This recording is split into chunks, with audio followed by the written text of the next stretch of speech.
Hi guys, I'm back today. I have a special guest, Erin. And Erin used to be a client of mine way back, and so she's living in the area. And I just wanted to pull her in for an interview on your history a little bit. And we won't get into the details, but I want to give a little summary because this is a perfect example of just how stress can affect your body, right? Yes. Yeah. So we're going to talk about stress. We're going to talk about the keto diet. We'll talk about intermittent fasting. So in a thumbnail sketch, I'm just going to try to go through it. Okay. So you've been going through you were in flight or fight mode your whole life, right? Like that's the stress mode. So you're just pushing those adrenals goes way back, been through a lot of stress, emotional stress, physical stress too, or just mainly emotional stress? Physical as well. Okay. In the gym, pushing it, high intensity interval training. Yeah. Okay. So she's been going through that and, just a series of events that occurred over time that started burning her out and then affecting her sleep, right? I mean, it's been a while since you slept. Yes. I mean, just pushing. And I had a similar thing where I didn't sleep. There was like 12 years I didn't sleep. And then, there was nights that I didn't even sleep 1 minute. I don't know if that ever happened to you. You didn't sleep at all? It was, no, I didn't have insomnia. Okay. I had that pulse keeping me up all the time, kind of adrenaline. Yeah. And I would sleep for an hour at a time. Okay. Got that 1 hour there. Did you hear a pulse in your ear? Like pounding? Or just like in your... I could just feel it. Okay. So that's adrenaline. Because your adrenals are located right above the kidneys, and there's an inside of the adrenals and there's an outside. The outside is all gland. The inside is all nerve. So the inside makes adrenaline. The outside makes cortisol, which is a stress hormone.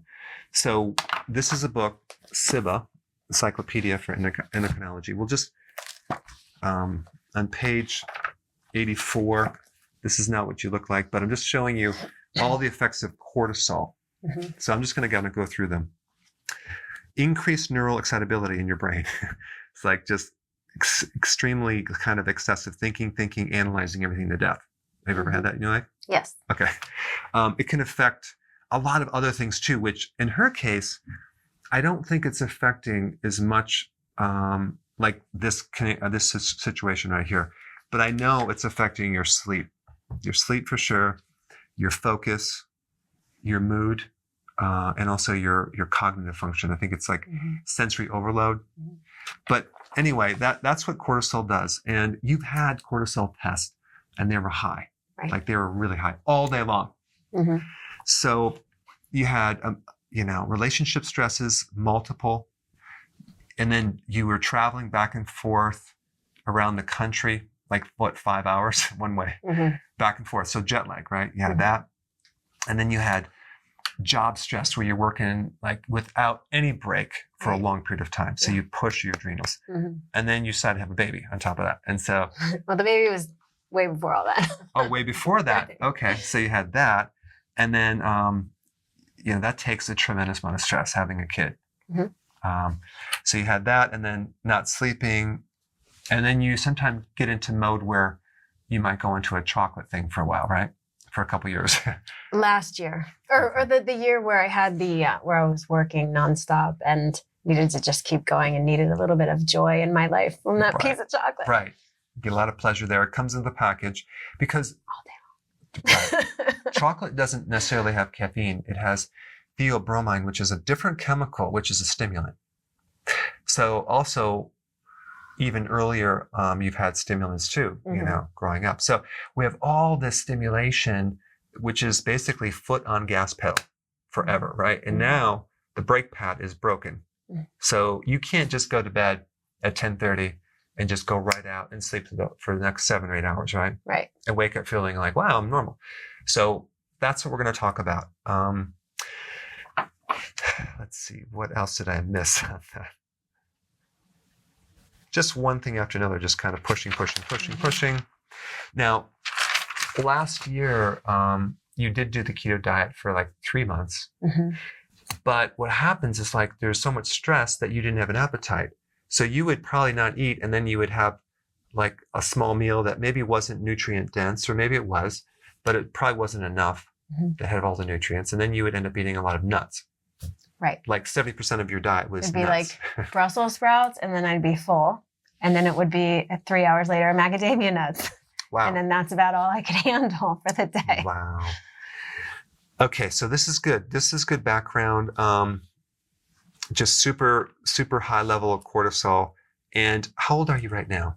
42. 42. Okay.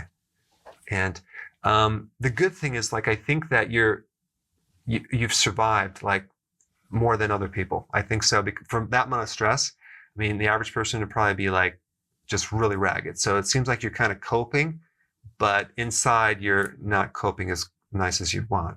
I've been coping my whole life. Right. And then now I'm kind of, and then I burned out, and then I took a year to try to heal myself.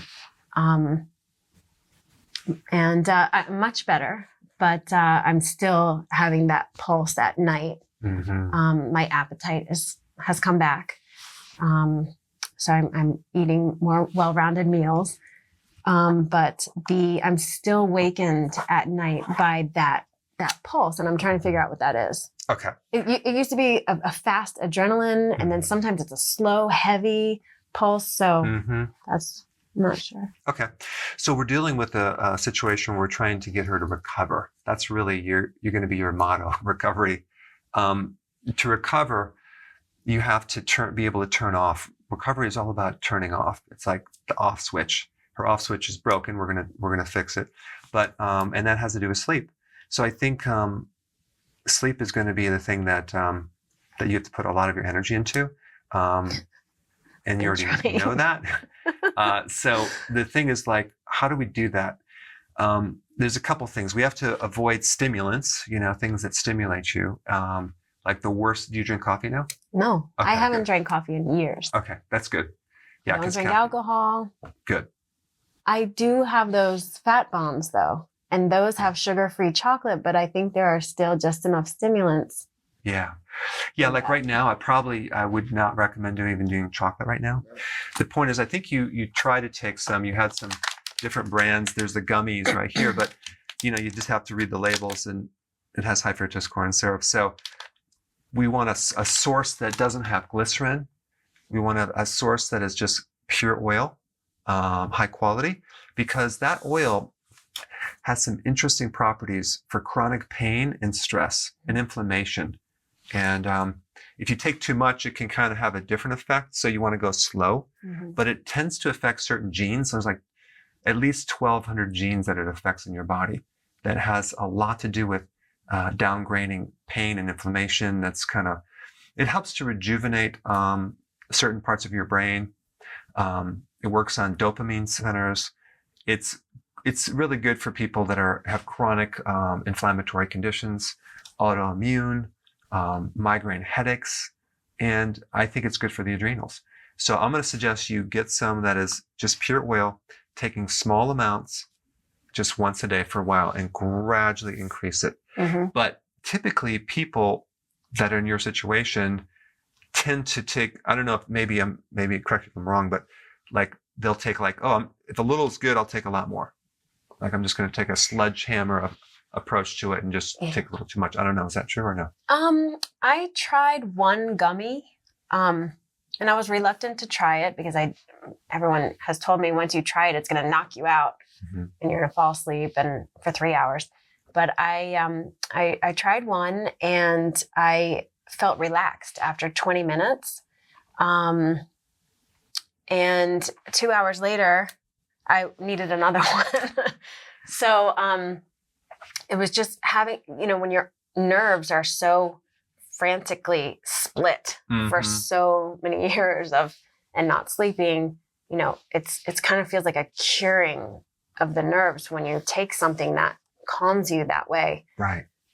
So there, about a week after I was just doing 1 or 2 gummies a day, I had a day where I was really feeling stressed out, and I was taking it on the hour, and that was too much. And then that was making me very agitated. Yeah. That was just too high. Yeah, it's hard. Dosing. Even when you're feeling like it is, you want to just take more to really fix it fast, but you have to kind of go slow. And just so you know, if you didn't catch that, these gummy bears are the, CBD oil. It's the hemp oil in there. So it's just too many other things in there. Like it could also be some of these other chemicals. I thought it was because of the sugar. Yes. I thought I was agitated because of the sugar because I don't put that type of sugar into my body. Right. But then it could also have been the too much dosing. Right. We don't know for sure, but we're going to go back to the basics. And we know, are you familiar with the autonomic nervous system? Yes. Okay. The parasympathetics? Mm-hmm. The parasympathetic nervous system is the opposite of the sympathetic, which is the flight or fight. And so that's the area we need to strengthen, the parasympathetic nervous system.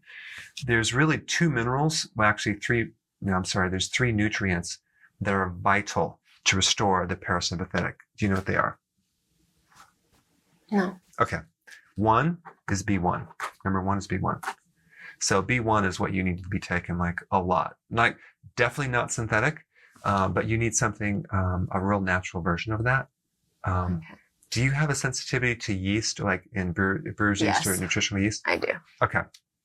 So I'm going to show you, and I'll put it down in the video too, a natural source of B1 that's not yeast related, because we don't want you reacting to the yeast, but you need I have a multivitamin. Mm-hmm. It's a liquid and it has B1 in it, a couple 100%. Yeah. If it's a couple 100%, it's synthetic. Mm-hmm. You don't want that one. Okay. Because the synthetics are higher potency and they give you the boost, but they act as a stimulant. They're not a natural. Mm-hmm. Okay. Like I have something, but I'm not going to give it to you because it's called mitochondrial energy. The problem with that, it has a natural B in there, which by the way is like super high quality. And it's unfortunately that the ingredient is very expensive, but I also put the nutritional yeast in there. So that you might react to that. So you need just that straight B1 with a complex that's not yeast related. And I'll put a link down below of several references or sources that you can get. Okay. But B1, what it does, it works on the pathways of your metabolism. And there's receptors for B1 in the brain, especially the amygdala. Mm-hmm. The amygdala is like the adrenals in the brain. It will probably give you the most relief out of any remedy that you can take. You're going to feel like someone just kind of gave you a relief, and it's going to help your sleep. Mm-hmm. It helps the cognitive function. It also helps increase your tolerance to insane people. I'm sorry, stress. So if you can't handle like a lot of screaming kids for more than 8 hours in a daycare center, I'm just being sarcastic, then you need B1. But B1 actually calms the adrenals down. That's like the most important thing. And sugar and stress and cortisol depletes your B1. Mm-hmm. This is why we want to do the ketogenic diet. So then we get to the next mineral, the nutrient, which is potassium. Mm-hmm. That is, you need a lot of potassium. Potassium is a physiological tranquilizer. It puts the brake pads on. It relaxes the nervous system. If you're deficient in potassium, the heart rate goes up. The pulse rate, you feel that pounding. Mm-hmm. I have a low pulse. You have a low pulse. My resting pulse is like 90/60, or it's 60. So the other day it was 100/56. You mean your blood pressure? My blood pressure. Okay. And so that the pulse is like 60. I think you work out though a lot, right? You're a personal trainer. In about a year. but has your pulse rate and blood pressure has been low for a long time, right? Yes. See, when you are into fitness, you're a personal trainer, massage therapist, you are going to have a low pulse rate and blood pressure. Mm-hmm. I don't think that's related to that. I think it's just you've been maintaining that. I think also in your new job, it's more sedentary, and you didn't get a chance to work out. The reason you felt worse is because you couldn't release that stress with exercise. Because you feel better when you exercise. Yes. Yeah. Typically, now it's kind of I'm making progress, starting slowly. I'm walking. I'm not doing the high intensity exercises that I used to do, that I'm used to, that I was used to. So it's a work in progress. And so that brings up a good point. One thing is like long walks, like an hour a day, like in nature. That would be the ideal scene. Mm-hmm. So you have a lot of space, not in one little cubicle room. So then we have magnesium. Magnesium is right there with potassium. Magnesium is a relaxer. That would be very important. If you take too much calcium, that stimulates the sympathetic nervous system. We don't want to do that. So, I mean, you could take calcium with like magnesium and calcium together, but be careful about taking too much calcium. That'll just like create that spike in adrenaline. We want to go the other way. So B1, so that's going to be really important. I mean, aside from dark leafy veggies, how else do you? Well, it's in a lot of different foods. It's in animal proteins. It's in eggs. It's in sunflower seeds.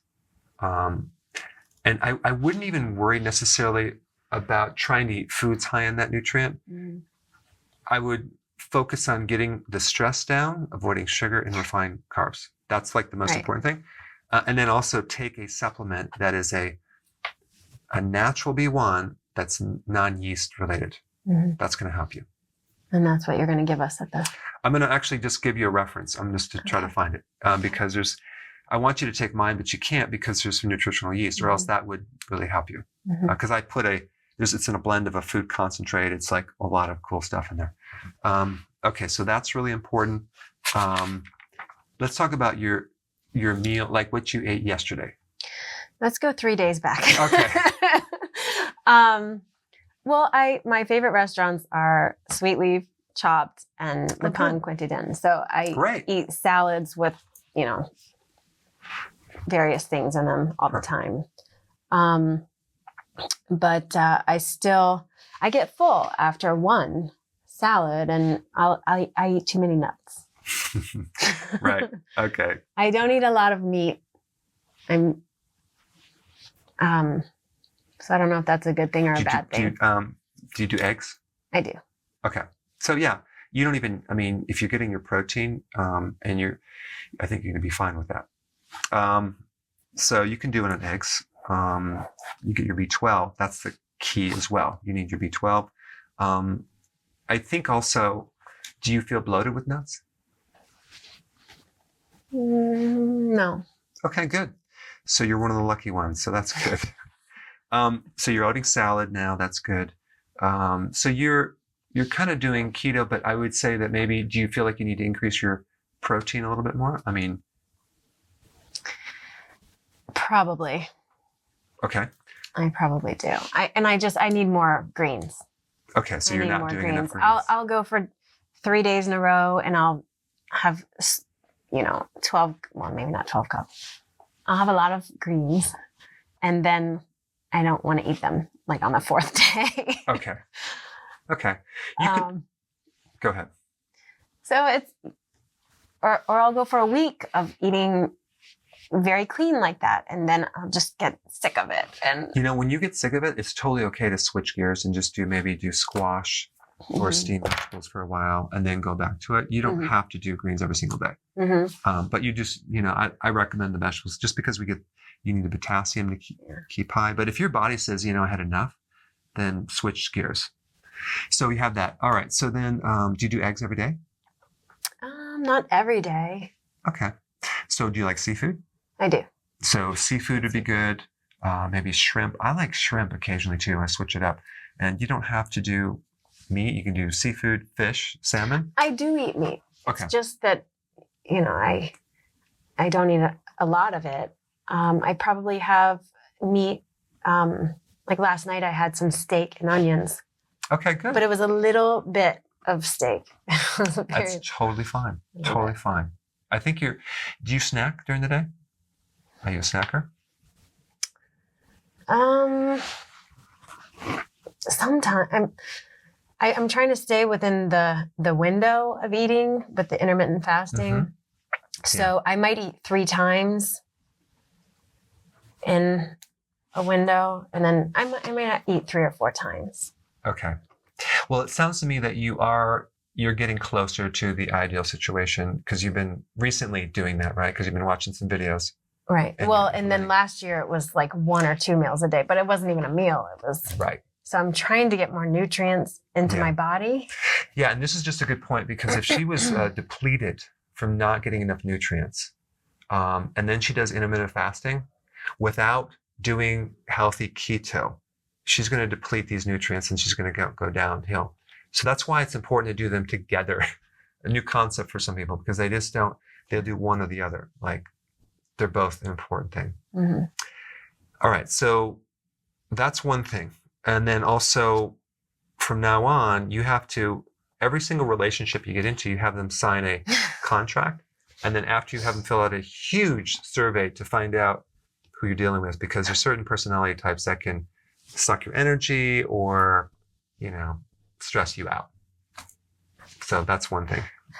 Because the thing is, like, there's just we want to look not just physical stress, like all the different stress, you're trying to cope with that. And I think you're doing a great job right now. You figure things out. Mm-hmm. And so let's just focus now on your physical body and get that really squared away. I'm going to show you a technique that you can do yourself, that you can extract stress from your body, because I think you have a residue of stress that's just lingering that it won't go away. Mm-hmm. And it's a pulsing, right? Mm-hmm. So what we're going to do is we're going to go downstairs right now. There's a little office there, and I'm going to use that to show you this technique. Sound good? Great. Okay, good. See you actually see you probably in a second, because we're going to walk down there. Okay, now we're here, and so it all started when you were 6 years old. No, I'm just kidding. So we're earlier. Right, exactly.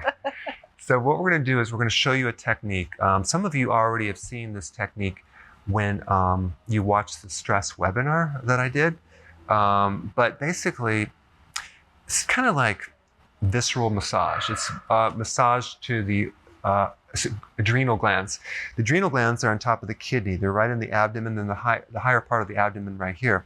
And so what happens is the adrenals tend to overwork, creating a tremendous amount of tension and stress in the abdomen. So when you're stressed, that's why your stomach is so tight. So what you could do is you could manually kind of work it out, massage these knots, and help release stress, and it helps sleep. I've done this for many, many years, and I'm going to show you how to do it. And there's also a lot of acupressure points that travel up through these areas too. So you can work on those as well. So her rib cage is right here. Her hips are right here. So we're just going to kind of massage. Let's say draw a line down the center here, and off the midline about an inch over here, and an inch on there. We're going to work on these pathways through here. So the first thing I'm going to do is I'm going to just kind of press in here and hold this point. And you can do this to yourself, but I want to just kind of walk you through. So because I'm not you and I can't feel what's going on, you're looking for like tension and like a stress point. Tell me if it's right there. Yeah, I found the stress point. So I'm just taking my thumb, and she would do this to herself and kind of massage this point right through in here. What I'm doing, I'm not actually pressing on the adrenals, because adrenals are on top of the kidney. They are like almost in the back, but I'm working on the soft tissue that is around this area. And there's all sorts of nerve bundles. They're called plexus. Like you ever hear of the solar plexus? Mm-hmm. There's all these nerve bundles here, and you're basically relaxing them. And many, many people, when I do this, end up falling asleep right after I do it. So it's very relaxing. I mean, you massage your muscles, but you don't really work on the organ points. And I'm just kind of going in there, and I'm going to put a link down below to get a more in-depth concept of exactly where these points are, because I have a stress webinar that explains it more, but I'm just showing you how to do this right here. So I'm on this point. So this is something you'd want to do before you go to bed, probably for about 20 minutes. Because here's the thing. When you go to bed at night, or you're waking up at 2 or 3 or 4, if you were just to scan your body, what part of your body is revved up and won't turn off? Well, my heart. The heart, right? Mm-hmm. Okay, so the chest, it's like kind of, it's going, right? Mm-hmm. Well, the adrenaline from the adrenals and the cortisol goes right to the heart, and that keeps it going because of the stress. The part of the nervous system that's involved, the flight or fight, it's called the sympathetics. Guess where that's located? In your adrenals and in your back, but it's in your adrenals too.